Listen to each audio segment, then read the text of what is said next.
تو سورت روم نشانیوں والی صورت ہے. 4 قسم کی نشانیاں ہوتی ہیں، نوٹ کر لیجئے. Science of Allah. نمبر 1 قرآن کی آیتیں 6000 سے زائد ہیں.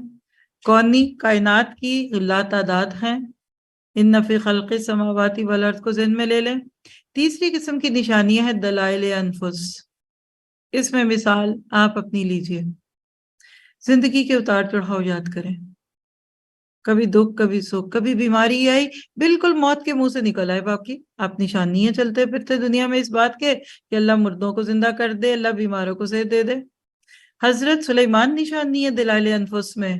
کیسے آزادی سے غلامی اور غلامی سے پھر اتنی قیمتی بننے کا سفر، یہ آپ کی میری زندگی میں ہر وقت ہو رہا ہے. کبھی دھوپ کبھی چھاؤں میں اللہ ڈال کر آپ کو اپنی زندگی کے کئی سبق پڑھاتا ہے. اور جو اپنی زندگی کے دکھ سکھ سے نہ سمجھے وہ نہیں کسی سے سمجھے گا.